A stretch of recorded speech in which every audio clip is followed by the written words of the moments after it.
I can do it on this end. And welcome to your last official online class. Thank you for joining us this evening. Dr. Lamb, thank you for joining us. Dr. Lamb has done this for several years now, working with just interview techniques and skills. He has been professionally trained. Both of us have worked extensively just interviewing, at the school level and at the central office level, both of us having worked there. So, we bring that to the table as well. But the purpose of this evening is to, pretty much everything else has been taken care of. Your task stream requirements have been met, and except for a couple of students, all of the Blackboard assignments have been completed. And if you haven't, you need to get that in so I can get grades in.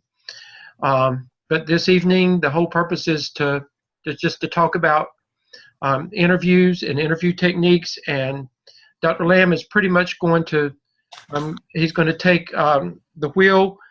We want it to be pretty informal. I don't think Dr. Lamb will mind. There's a small group tonight. Ask questions. If you have questions, that's the whole purpose of this. We don't mind you zeroing in and asking questions while we're here. So, Dr. Lamb, I'm going to let you go ahead and take over. Thank you, Dr. Stedman. All right. Collins Good to Great said, I always start with the end in mind. The end in mind for you in this program or these programs been to get a job. To that end, I want to spend tonight talking to you about the 4 types of interviews that you are likely to encounter, one or all of them, in your quest for that first administrative job. So I'm going to dive right in. Dr. Lamb, I just want to say Mike Swain is with us tonight. Mike has just been named AP at a middle school. Yay for Mike. And I think I can't make the announcement, but I did a reference last night, so I think we're going to have one maybe appointed tonight as well. So congratulations to Mike. And I think we've got another one that I've been working with that may be appointed tonight if all goes well. So congratulations. Thank you. Chris is part of our group. He's already gotten the job. We've got several that have already moved. There's several that have, yes. So don't give up. Those of you that haven't, it will happen. Yeah. So congratulations to those. All right. 4 types of AP interviews. Again, your district or the district that you interview in may use any or all of these different types of interviews. And then there's different processes within the type, so I want to make sure that you're prepared for all of them. So I'm going to go ahead and start. The first is the type of district that has an applicant pool, like an AP pool. This is usually in your larger districts, like Wake or Mecklenburg or Cumberland or Forsyth. They have applicant pools. You apply, and there's not a specific job yet that you are applying for at a specific school. It's just to get into the pool. And what they're trying to determine at that level is more your dispositional behaviors, skills, traits, characteristics than they are what you know specifically about school administration. They're looking to see if you're the right kind of person to be in this business. Do you have the temperament? Do you have the dispositional traits that lend themselves to being a school administrator? The Strength Finder book is part of Gallup. I actually spent a year being trained by Gallup, the Gallup organization, to be a perceiver. A perceiver is more than just an interviewer. A perceiver learns to factor in all kinds of nonverbal cues as well as verbal cues when trying to determine people's dispositional habits.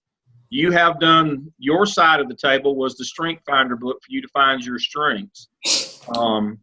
But if you go through a Gallup type or a dispositional type interview, the most important thing is to understand it's about your behaviors, not about your knowledge. It's about your belief systems. It's about your ethics, your morals, your values, your code, those kinds of things. You need to be certain in your answer. You can't equivocate. You can't give you can't give a narrative or essay answer to a fill-in-the-blank question. That's the biggest problem that folks have in applicant pool type interviews is they want to equivocate. They want to give an essay answer. But it was a fill-in-the-blank, choose the right answer question. For example, if I were to ask Jeff, are you always on time? What would the appropriate response to that be, Jeff? Yes, I'm always on time. There you go. That's it. No equivocation, no explanation. Well, sometimes my car's got a bad battery, but they don't want to hear that. They want to hear that you can get the job done. You're going to be there every day on time. Other things they might ask you. Now, I can't show you these materials. They're copyrighted. Or I would show them to you. That's why we won't be going over them tonight. This stuff is proprietary, and you're not supposed to be shown these. But I'm going to go over 4 or 5 of the main things that they're going to have for you. The first is, are you always on time? The second thing they're going to ask you is, are you competitive? How well did you do in school? And the answer to that is, yes, I'm competitive. I want my group or my team or the group that I'm in charge of to win. And yes, I was a great student. Whether you were or not is immaterial. You know, set your own narrative. They want to know that you understand that school is a competitive environment. You know, that's why we keep score. That's why we give standardized tests. If you're one of those people who comes in and says, no, I think every kid ought to get a trophy, we shouldn't keep score, I think standardized testing is terrible and overrated, your seat won't even get warm before they get you out. The way that these kinds of interviews work, they come in rounds. If you get the full Gallup interview, it will be 5 rounds of 12 questions. If you hit one of the landmine questions, there's one landmine question in every section. If you hit that one, they'll take your answer down and they'll finish out that section. But at the end of that section, you're done. If you hit the first landmine in the first set of 12 questions, that's all you get to answer. That's the way it works. And so it's almost impossible with 60 questions.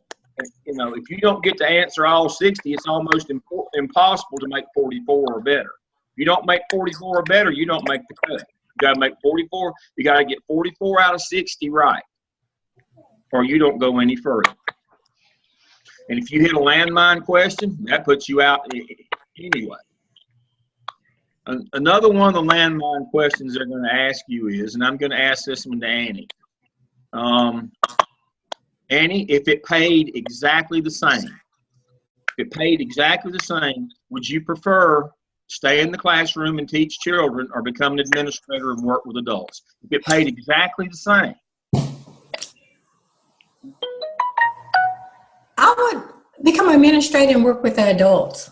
Okay, that's the right answer, because that's the kind of job you're interviewing for. You need to understand that you're interviewing to change careers. You're not just moving to a different part of the building. You're changing careers. You no longer work with children. You now manage adults. And if you say, well, my heart's in that classroom, I just need to move up because I've got a family, I need to make more money, you're done. That's the end of you. So those are the kinds of things they're going to ask you. Do you think you should socialize with teachers outside of the building? Let's see who else we got here. Who's the next victim I'll call on here? Let me move this out of the way. Everybody, Mike, I know you're live there. Mike, should you socialize with teachers outside the building? Yes or no? No. See, Mike's out. The answer to that question, surprisingly, is yes. Because they have to have faith in you, and you have to be able to lead them. I mean, I'm not talking about you go to the bars and close the bars down with them. You shouldn't be in the safari room in Winston at 2 o'clock when they throw the ammonia on the floor. That's not what we're talking about. We're talking about, should you try to organize some social events around your building that maybe you see teachers are allowed to see you, and that you create somewhat of a family atmosphere. That's what they're looking for. And they'll let you follow up with that answer. But if you say no, you've already lost. So they will let you qualify the yes or no answer on that. But you want to build a team. You want to build a competitive team that wants to win. You want teachers that want to follow you, and that you want to be a servant leader. You want to be seen as somebody who is approachable. And so the idea is yes on the socialization. So those are the kinds of things you're going to see in a Gallup interview. The virtual interview that Charlotte Mecklenburg uses, they're going to ask you some scenario questions and kind of be a reasoning or activity, or they'll give you a disciplinary scenario, much like the case studies that we've done along the way. Those things vary. All they're looking for in the virtual interview is that you don't try to read answers and that you look at the screen. That's the important thing in the virtual interview. If you have to, and so here's the trick. If you feel like that they're going to ask you some questions that you need some reminders on, instead of having note cards in your hand, write them on yellow stickies and put them around the outside rim of your laptop. That way they don't know you're reading notes. Yes, that's the best way to do that, because they'll generally give you a set of questions up front. And you know what the questions are going to be, but remembering your answers, you might be a little bit nervous. The trick is they give you the answers to see if you are going to be nervous, to see if you'll sit and read them. So the trick is, don't sit and read them off an index card or the sheet that you printed out and wrote your answers on that they gave you. Put the answers around the outside of your screen on sticky notes. That way it looks like you're looking at the camera, but you're reading your notes. Dr. Lamb, I told them last week that most of what you taught to them about in 603 would be applicable to this type of interview, because those are the kinds of things that they're looking for. Exactly. That's what I was talking about. The stuff that we covered, the case study, all the scenarios I covered for you in 603, that's the kind of questions they're going to ask you. Discipline. They're going to ask you legal questions. And they're going to tell you up front. And so you got to kind of sketch out, because you know the law and refer to the law, you kind of sketch out the answer on a little sticky note. And you put those little sticky notes around the corner, the outside edges of your laptop. But yes, it's exactly right, Dr. Stedman. They're going to ask you questions based on our 603 class. Pretty much exclusive. They're going to ask you law questions, discipline questions, that case study we did, cyberbullying. They're going to ask you questions like that. It's almost exclusive. Because again, they need to know that you know those kinds of things. So when you get one of those virtuals, it's almost always the stuff we covered specifically in 603. And a lot of times, again, they will give you advance warning of what the questions will be. The trick is, don't let them know you're reading the answer. All right. In-basket activity, I've got a copy of that here, I believe. And this is just a reasoning activity. This one is kind of long and drawn out, but basically this is a new administrator, got a late start because of family emergency, and came in and has got 21 emails in their inbox. You can tell this is a little dated. I get 21 before I eat breakfast on Monday morning, and every principal does now. So, but the idea here is, can you think fairly quickly? Can you think rationally moving through these? And so what they have you do is you first have to put them in one of these 4 quadrants. Is this email urgent and important? Not urgent but important. Urgent but not important, or not urgent and not important. And then they had you tell basically what action you would take and read. Now, here is the landmine in this one. Anybody recognize what the landmine is, what you don't want to select from this quadrant? Which of these 4 quadrants is the idiot's choice? Urgent, not important. There you go. No such thing. Not rational. If you put anything in quadrant 3, that's the first thing they look for. If you put any of them in quadrant 3, you're out.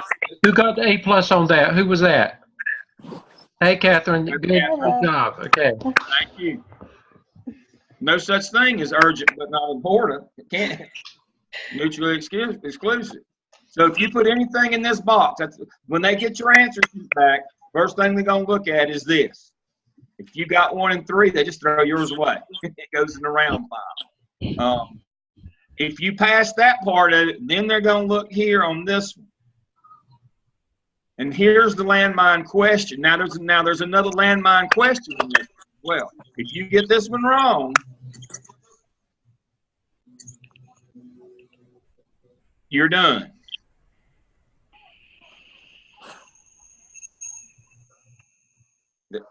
There's actually, there's 1.5 landmine questions. This is the first one. Item number 2 is your first landmine question. They got it early. If you get this one wrong, they'll throw your paper away as well. Your first landmine question is item number 2. Y'all had 603 with me. Y'all better know what's wrong with this one.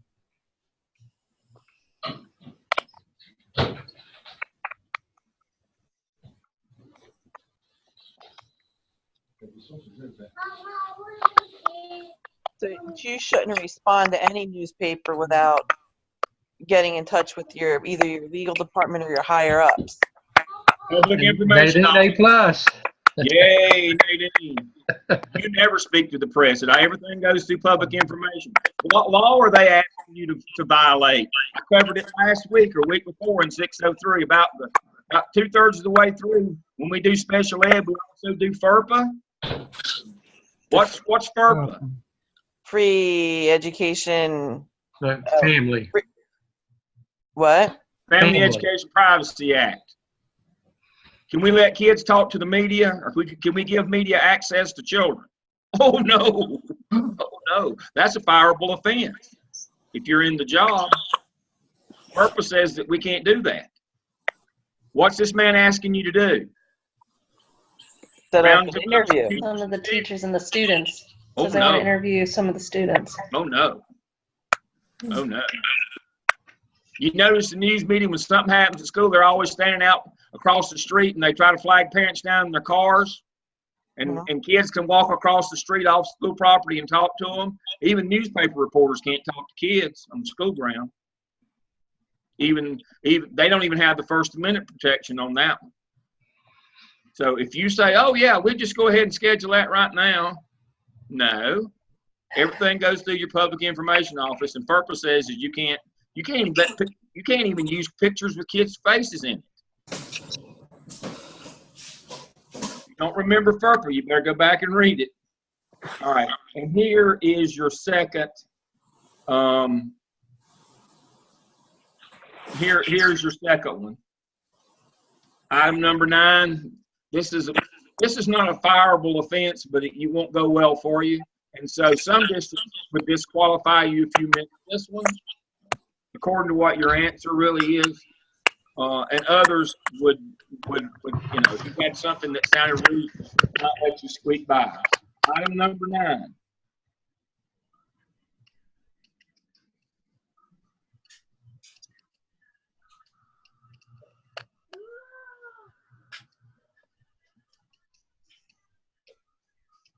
The custodian wants to cut the water off with students in the building. You can't shut the water off. No. You can't use the bathroom. There's no drinking water. That's correct. What would the health department do to you if you turned the water off intentionally while students were in the building? Shut you down. Mm-hmm. Probably would get fired. You might be able to survive in a demotion, but you would definitely would not. It would definitely ruin your day if you allowed the custodian at his volition to turn the water off while students were in the building. Now you might have a water main break or something like that. That's not what we're talking about. But knowingly to shut the water off when kids were in the building, oh my Lord. imagine how that would go. So the answer to that one is you tell the custodian under no circumstances are we cutting the water off when the students are in the building. These people will have to come after hours and ensure us that it'll be back on by the time students come the next day. And if they can't do that in writing, we'll find somebody else. And most of these are just commonsensical kinds of things, aggravating kinds of things. But again, there's a couple of them that have legal ramifications. You can't legally turn the water off when kids are in the building. You can't legally give press access to interview, talk to, take pictures of children in your building. And you shouldn't be speaking, and you're not allowed to speak to the media unless it's been pre-approved and cleared through the Public Information Office. So you have to be careful about, don't violate laws. And that's what this one's about. And then the others are pretty much, we're going to see your thought process. But again, don't select box number 3. That's the first landmine. That one will knock you out. And then the other 2, there's a legal catch on 2 of them. Make sure that you understand that. And this is a kind of a reasoning activity. This is to see how well you reason. Again, this is not about how much you really know about school, but it is somewhat, but it's more about reasoning. So you have Gallup type interviews that those people are interested in your dispositional behaviors. You have in-basket activities, they're interested in your reasoning. Virtual, they're interested to make sure that you can communicate without having to read notes. They're looking for you to be able to, how you can speak to people extemporaneously. Do you have that gift or that skill? That's what they're looking for. So those are all the applicant pool. What they're trying to do is take an unmanageable number of several hundred people and whittle them down to a manageable group that they can then start working with on other types of interviews. This is for places that get hundreds of applications every year, and they've got to find a way to quickly weed out the idiots. You should not be one of those people. You should be one of the ones that make it through. All right. So that's it. The second type of interview is the group interview. And here's the irony of the group interview. Basically, we're going to ask you to forget everything that we've taught you. I know that sounds I ain't got crazy. no more candy. Go back over there till I finish this. I know it sounds crazy, but we're going to ask you to forget a lot of the things that we've taught you so that you don't sit and do things like say, well, you won't understand it, or use so many acronyms that the people doing the interview can't understand you. The group interview is usually with parents and stakeholders, and sometimes there might be some teachers in there. But when you come in and start talking about PLCs, when you start coming and talking about EdTPA and EVOS, and when you start throwing all those acronyms around, these people feel like, and then you say, you don't understand. Let me explain that to you. Oh, that's the same thing as saying, well, you're just stupid. So the notion here is we want you to use everything that you've learned through this program and through your experiences as an educator, but we want you to be able to communicate it to a group who are lay people. So here's how that works.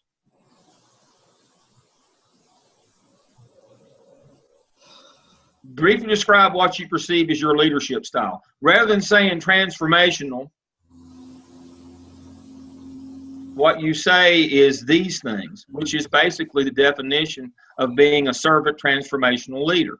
We've talked about servant leadership a lot. We've talked about transformational leadership. If you say those terms, they won't know what that means.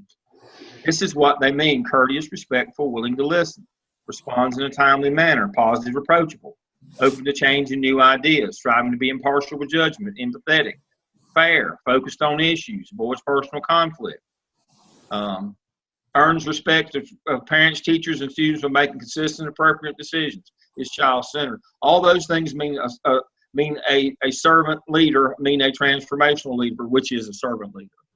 But they don't know what that means. I set up and ran an interview panel for a school district recently for their Principal of the Year candidates. And the reason they brought me in was to help because this is a group of lay people. And they had a specific reason. They were tired of picking the wrong person, as they said. They were tired of going through the process and picking people who might have been deserving, but could not get out of the first round of interviews for the next level. And so my job was to spot the ignorant, the arrogant, the ones that would not go any further. And so one young man came in and he was just brilliant and polished. First thing he did wrong, he read from notes. He actually brought his notes in and read from me. And, he's not going anywhere. Nobody's going to pick him. And then too many times he said to this, what he thought was just random housewife, but who actually was an attorney, "Oh, you wouldn't understand that." And when he left, she said, "How many times did that man call me stupid?" I said, 6. I counted. Needless to say, he didn't win the competition. That's what we're talking about. You don't say things like, "Oh, EVOS, I'm sorry, you won't understand it." That's start with the explanation first. So another example, assessment-driven instruction. We hear assessment drives instruction. How would you help a new teacher to begin to understand the use of data? Data analysis, development of teaching strategies based on the needs of students, willingness to plan collaboratively. Well, what that actually means is EVOS and PLCs. But don't say EVOS and PLCs. Development of teaching strategies based on needs of students is MTSS, isn't it? Isn't that the multi-tiered system of support? What's the program that supports that? RTI. Isn't that developing teaching strategies based on needs of students is RTI, which comes out of EVOS and MTSS. Planning collaboratively, isn't that a PLC?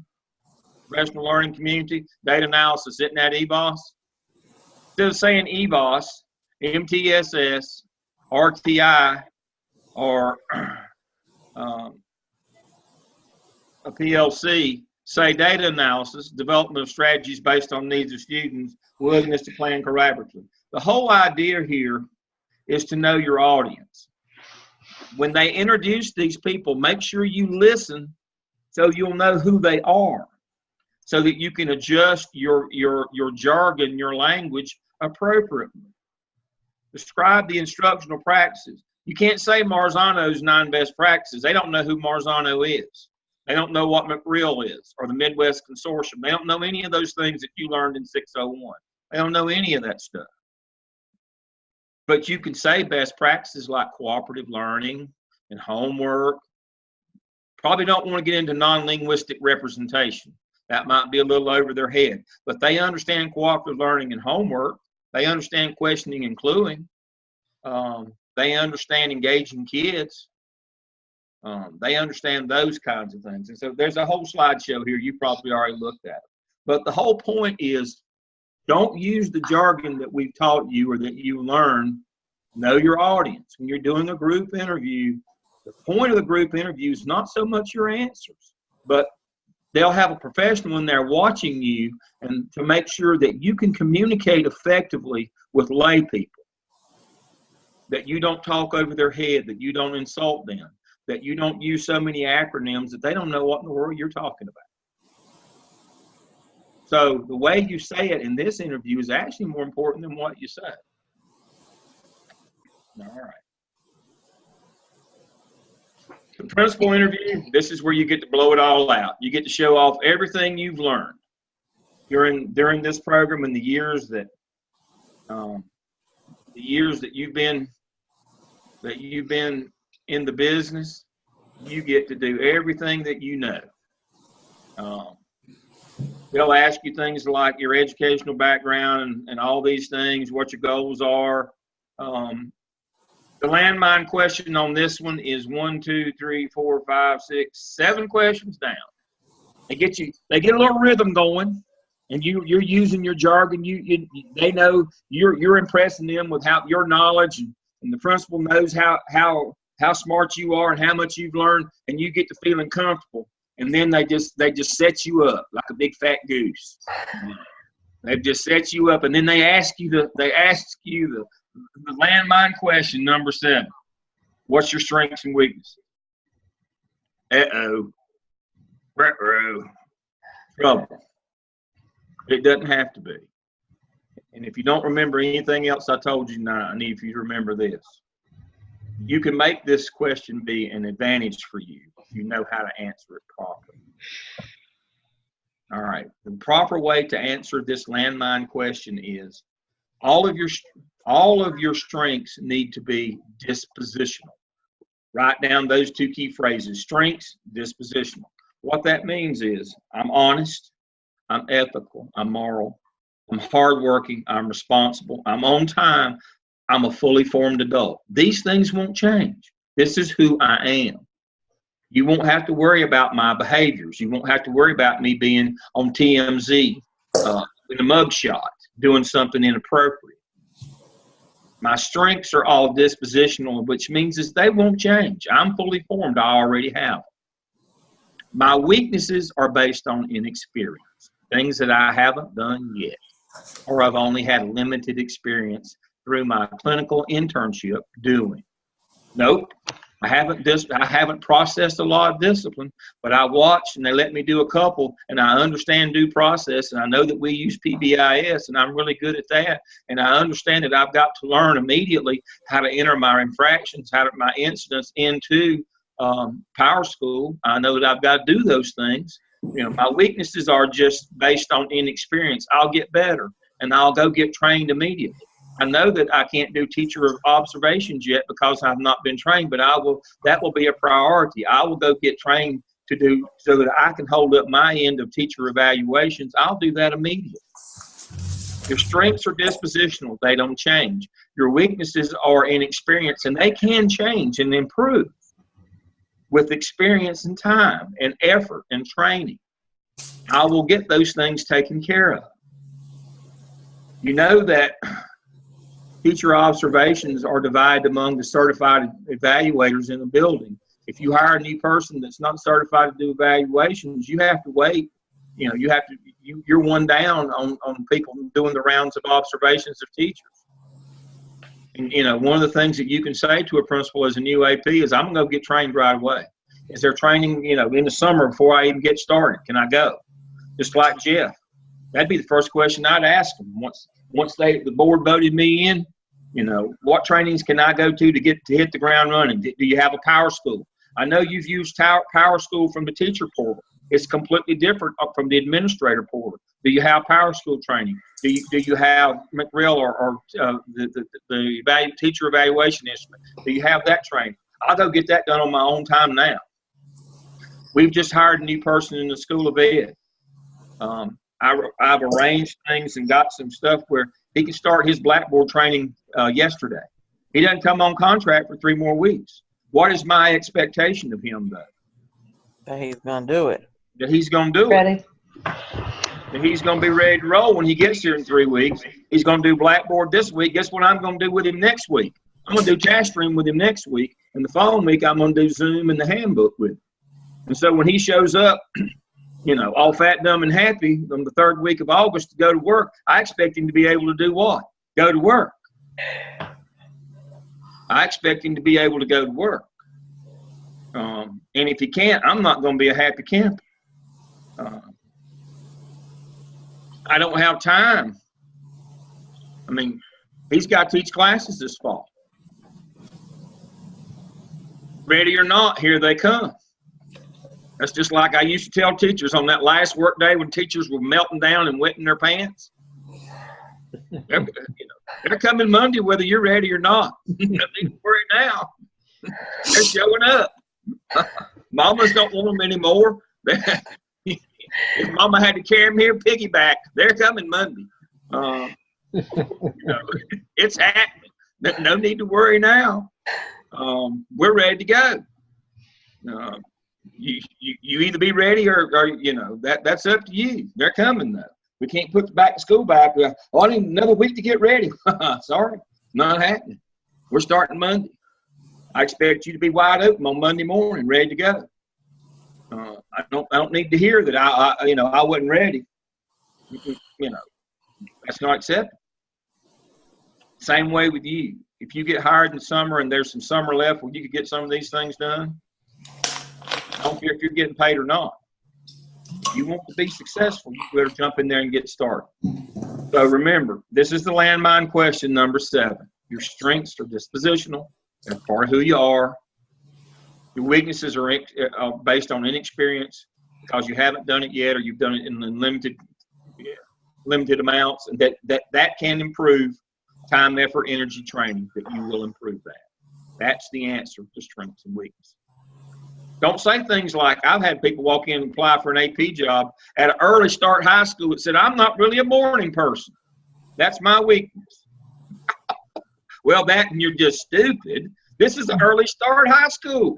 We open the doors every morning at 6 o'clock. We're in classes at 7. We get out at 2:15, and you're not a morning person? We'll just tell the buses to wait a couple extra hours before they show up on the lot at 6:20. What a nitpick. I actually had that to happen.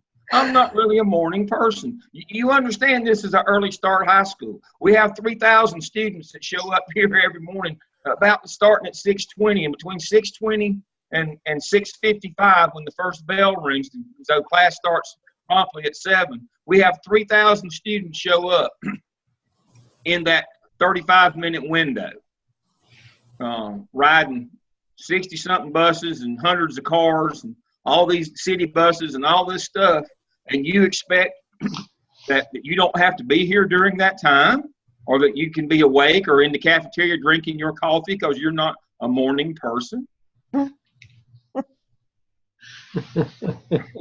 Well, don't shoot yourself in the foot. Remember, that's a dispositional statement. Make sure that you understand that you really can't do that. All right, so that's your third level of interview. You'll have an interview with the principal. Sometimes the assistant superintendent or the area superintendent will sit in on this one, but it's the same. That's the landmine question. All right. Your last one will be the superintendent interview. Now, the superintendent interview is big picture. It's not about, how do you make 3 lunch shifts work. That's not what it's about. Superintendent interview is big picture stuff, and it's generally going to be centered around 21st century skills. Everybody knows what they are, and everybody talks about them. This document here by Jeff Craig is golden in that it tells you how you can implement them. See, that's what the superintendent's going to ask you. All right, you're going to impress the superintendent by knowing what the 21st century skills are. But then he's going to ask you, or she's going to ask you, the really tough question, drop dead question. How are you going to implement them? Uh-oh.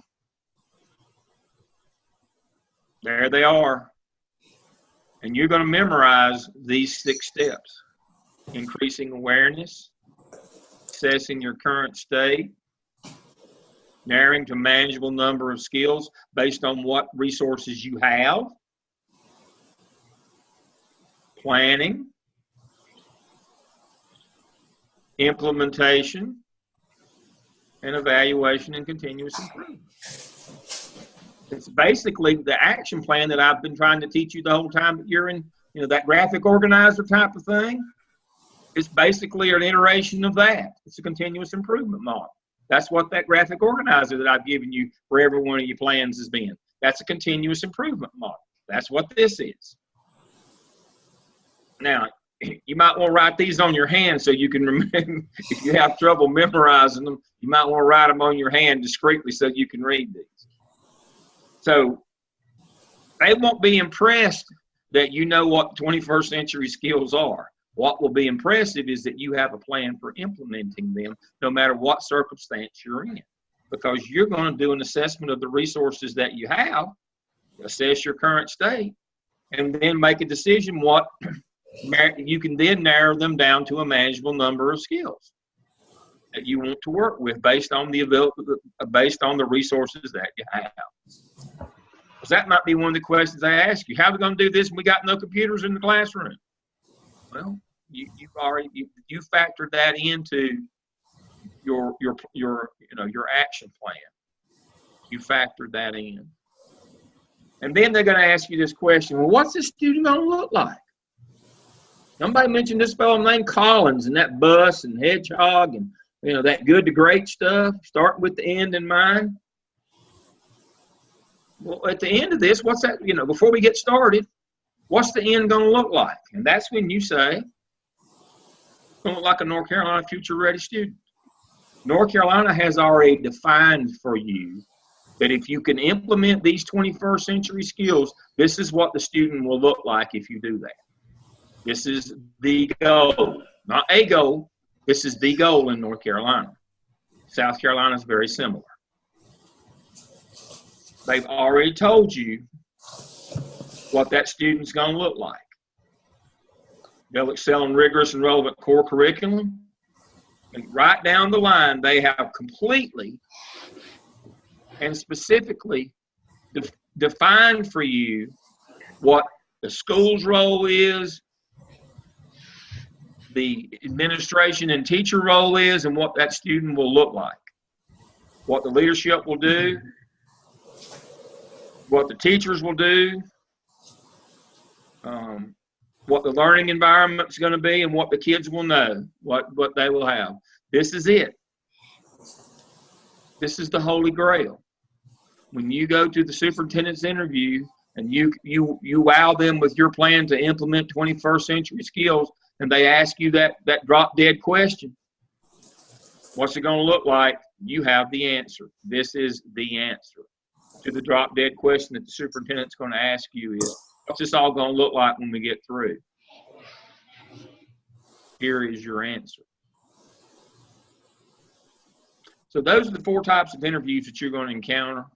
When you go through this, again, make sure you know when you go into the room, and I know you're going to be nervous, make sure you listen to the people's names and what their role is.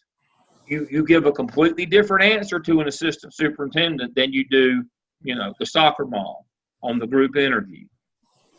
Make sure that you understand the role of the people who are asking you the question and tailor your response accordingly. They want to know that you can communicate with all stakeholders. All right.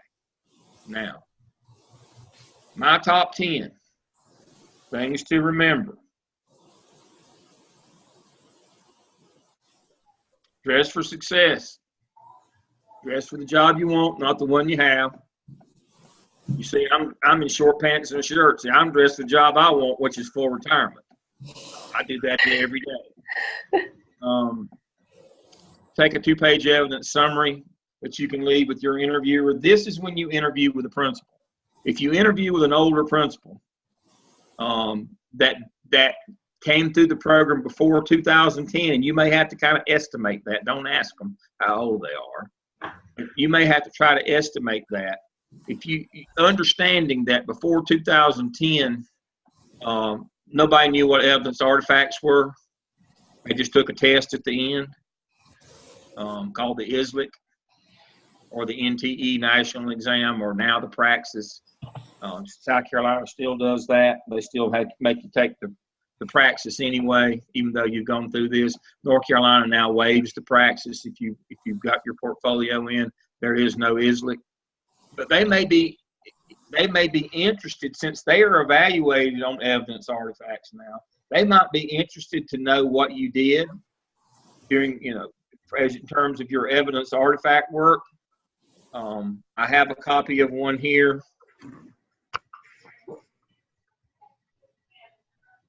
Let's see. I didn't open it earlier.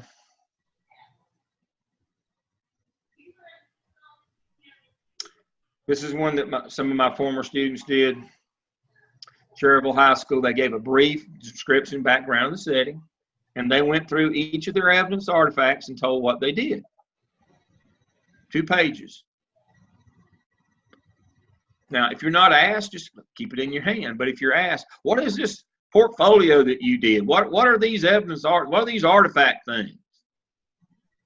And you give them you give them your 2-minute elevator speech. Well, there's 6 evidence artifacts. They replicate the school improvement plan process, where you have an instructional component, the APSEL, a staff development component, the APTEL, You have the master schedule and school operation components, the OMA. You have the parent and community involvement component, the SKIP. You have the school culture and discipline component, student behavior component, the CAP. You put it all together in the last one called the SIOP. It replicates the template that you're given to create your school improvement plan. Oh. And then if they have further questions, you say, here's a summary of what I did. How I made a difference in my school. How I made it either a good number go up or a bad number go down. That's important because numbers matter in this business. You got to be able to say to this potential employer, this principal, I made a good number go up or I made a bad number go down. Those numbers matter. And so you can see the numbers throughout each of these. They talked about numbers in the first ones here.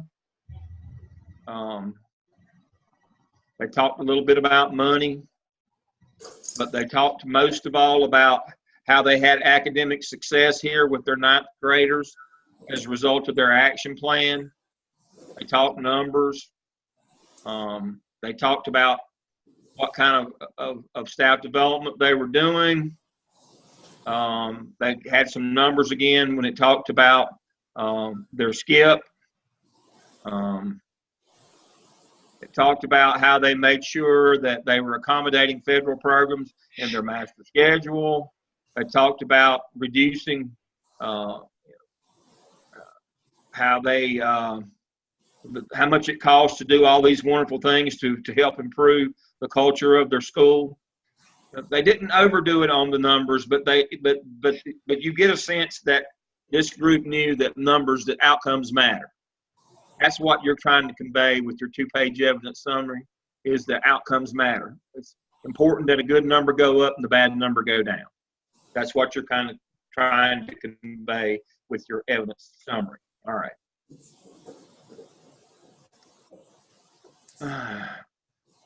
Research both the school and school administration. Look at the state report card and TWC. Know the backgrounds of all the administrative team. Don't walk into a school building and you don't know how well they're doing or how well they're not doing. Don't walk in not knowing what their culture and climate looks like. You don't have to, rub salt in their wounds, but you better know. Know the backgrounds of the administrative team. Don't say something like, how dumb coaches are when the principal might have been a former coach. Those kinds of things. I have to be careful about not saying bad things about curriculum people. It galls me, but I have to bite my tongue sometimes. I'm not a fan of curriculum people other than the one I've been married to for 33 years. Now, isn't that the irony of my lifetime? The one person I love above all other is from the class of people that I despise more than anybody else, curriculum people. But I have to keep that to myself in interviews. Be careful that you don't let your personal prejudices come out during those times. It's easier to be, if you know everybody's background, it's easier not to, inadvertently step on somebody's foot, whether they're in the room or not on the administrative team when you're interviewing. Know what you don't know. EVOS, Power School, Power Source, RTI, PBIS, and Finance. Be able to speak instruction, the bottom line, student achievement. When I say know what you don't know, be able to walk in and say, I haven't seen the EVOS portal yet. I've done Power School as a teacher, but I've not been trained on the administrative portal. I've been evaluated as a teacher, but I've not gotten, I'll need to get trained. Know what you don't know. Know that these things that I've got listed here, you have to be trained in. They're not intuitive. The software programs that run them are not menu driven for a reason. That I'm going to have to be trained in these things. So when they ask you about them, you can be knowledgeable about them, be able to speak to them, but also acknowledge very quickly, I've not had that training yet. I'll need that. People respect that. Have a humorous anecdote about how you were able to turn a negative into a positive. Most all most all references I do, most all interview scenarios I see, they have a question about a time that you had a significant challenge or that you were faced with, that they want to hear how you, escaped got off the train tracks before it ran over you. They want to hear how you, turn the negative into a positive. Make sure it's humorous. Be prepared to discuss hours and responsibilities honestly. That goes back to what I was talking about. That person came in and said, I'm not a morning person. Why'd you come to an interview to early start high school if you're not a morning person? The issue is not now that you need coffee and don't need to get up till 9 o'clock. The issue now is you're not being honest with me or yourself. I went to Hickory Grove on the east side of Charlotte in the New Old Hickory Grove community a few years back to visit some of my interns, and I got there and I saw the bulletin board. It was September. It wasn't even hog killing weather yet. It was still wasn't even cold. Leaves hadn't even turned. And I went in and there was the bulletin board. It was in September of all the new staff members. It was welcoming Miss So-and-so. She was the new assistant principal. I said, I know her. She actually attended one of my technology training sessions for APs while she was an intern. Well, she was very on the ball. I was impressed that she came. So when I went in, I saw the principal. I said, Aquanetta, how are you? How is so-and-so doing? She said, I've already fired her. It's not in cold weather yet. What do you mean you fired her? Said she wasn't honest with me. She didn't tell me until after I hired her and school started that she had to leave at 4 o'clock every day to pick up her children.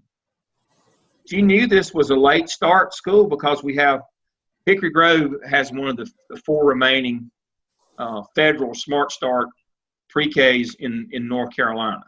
They have a separate building and almost a separate school, but they have to coordinate with the elementary school. It's a 1,200 student elementary school and about 800 students in the Smart Start. There's about 2,000 kids on that campus, 2 separate facilities, but they have to coordinate their specials, their PE, the buses, and all that stuff. And so in order to do that, the Smart Start starts on regular time. What's that, 8:25? The elementary has to wait till 9:25. They're a late start because of that. Subsequently, they don't get out at 3:15. The bell rings at 4:15. This person was saying, I have to leave before the bell even rings every day to go pick up my children. Now, you knew it was a late start school before you went and applied for the job. Trust me, I know this. The school won't get any closer to your house or traffic get any better just because you got the job there. Trust me. Those 2 things won't happen. It won't get any closer to your house, and the traffic won't get any better. You better know that up front. You better be honest about that. If you can't stay till 4 o'clock but to 4 o'clock, and kids don't get out until 4:15, and the bus lot doesn't clear till 4:45, which is your responsibility, and then buses might come back until 5:30, so you need to be there every day to 5:30 rather than 4:30 because it's a late start, and you've got to leave every day at 4 o'clock. That might be something the principal would want to know before they hire you. You don't need to talk. I just need to put them out. Know your strengths and weaknesses. We've already talked about that. Know what they are. Have them planned before you walk in because you're going to be asked about them. You don't need to pay them. Strengths are dispositional. Weaknesses are based on inexperience, and have examples. My strengths are these, and these. My weaknesses are based on I haven't been trained, or I know I need to get trained, or I haven't had a lot of experience in that yet, but I will. Number 8, don't discuss salary, experience steps, national board pay, etc. Why do you think in 603 I had you go to the HR department to talk about benefits and compensation and all that? What was I putting in your mind? That's not the principal's role. You need to know some of those things, in general terms, but you need to understand that when you walk in and talk to the principal and ask him, am I still going to get my national board pay? What will the principal have to tell you? I don't know. You'll have to talk with the HR compensation people about that. But what does the principal now think about you? You're just an idiot. You should know not to ask me that question. I don't have anything in the world to do with your compensation. That's above my pay grade. Those kinds of things tell people you don't really know what you're talking about, that you're not really prepared for this. You're asking questions that you should know that they don't have the answer to. Don't engage in gossip or negative talk. 7 degrees of separation for everybody around the world. It'll get back. And then the last one. Now, this is my pet peeve. This is the one that made all my hair fall completely out. Do not interview for a job that you wouldn't take just for the experience. I know people will tell you that, oh, you need to go on every interview you can just for the experience. No, you don't. This is a waste of the interview's time and the world to get out. My job when I was a principal, for 14 years that I was a principal, my job was find the best person, not to get you experience interviewing. So you'll know the answers to the questions. So when you go to the good school, you'll know what to tell them. No, I think I'm the good school.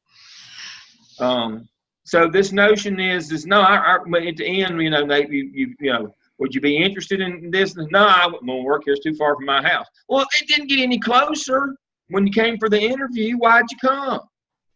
Well, I wanted to know what the questions were. So when I interviewed at the good school over near my house, I'd know what to tell them. Who you think I'm going to call as soon as you leave? I'm going to call the good school over near your house and tell them what you've done over here. Dr. Lamb, the flip side of that coin is that when it's not always going to happen for you the first time, second time, maybe the third time. Now, you don't, the thing is, you count that as an interview experience, and you grow from that, but you don't go just for the experience. That's right. I'm not getting any interviews. Here's this one that's 2 hours away from my house, and I hadn't gotten any other interviews. I can't work over there, but I need to. Don't go. Don't do it. Don't you. When you walk in, you need to be convinced that you want that job. Otherwise, you'll do a terrible job interviewing. I can tell you right now, it's not just the word will beat you back and the word will get out. If you walk into a place that you're not interested in working, if the principal is smart enough that you would want to work for them, they'll know that immediately. You don't want to work for somebody that's too dumb to know that. And if they're smart enough and confident enough that you want to work for them, they'll see right through you. They'll know immediately, you're not really interested in this job, are you? You're just wasting my time. Well, Jeff and I talked at the beginning before class started, and he is actually going he's looking at something outside of his county, and you've got to be willing initially to drive, and you've got to be willing to get out of your comfort zone in order to be able to get your foot in the door and to get some opportunities. It's not always going to happen at your back door.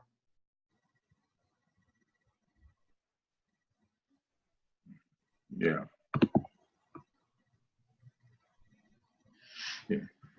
That's correct. All right, questions you have for me? I see my time is up.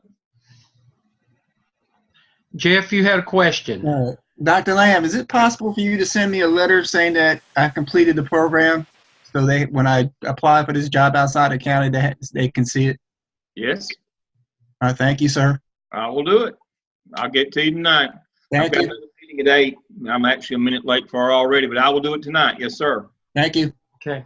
Thank you. Dr. Lamb, thank you so much. And guys, we hope to be able to see you. Those of you that are going to attend, look us up at graduation. Dr. Lamb and I will be at over at the Student Union, Tucker Student Union, at the end of graduation. So look us up, okay? We'll be standing out in the lobby next to where you sign up at the alumni table. We'll be standing there so that we can see our certificate people as well. We'll have them. You'll already have your diploma in hand. We'd love to see you, hug you, shake your hand, take a picture with you, or any or all the above. So we will be there. You'll see us come marching in. I'll be the big, tall, bald one that comes in. And beside him, I'll be the shorter in real life. And so I'm not sitting down in real life. And so you'll see us come in. Hopefully, I'll try to stick my head in and wave and holler at you when you're when over in Dover when they're getting you ready.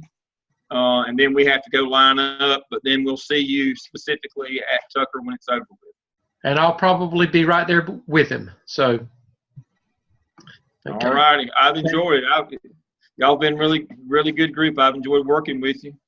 Thank you. I wish you the best. Again, just like Jeff, if you need letters, send me an email if you need letters, and I'll send you a reference letter. I do phone references every day. I'll fill out I don't care how many.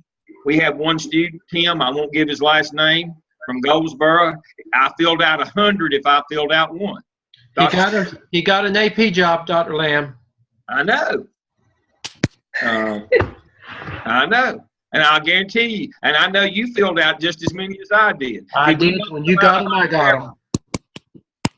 We did, and I did phone interviews.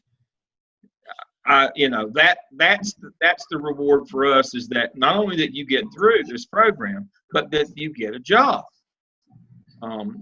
That's the reward for us. So again, I thank you for playing along. I've had a great time. I will see you all Saturday, August the 4th. Okay, guys. We'll talk to you later. All right. Thank you. Thank you. Thank you.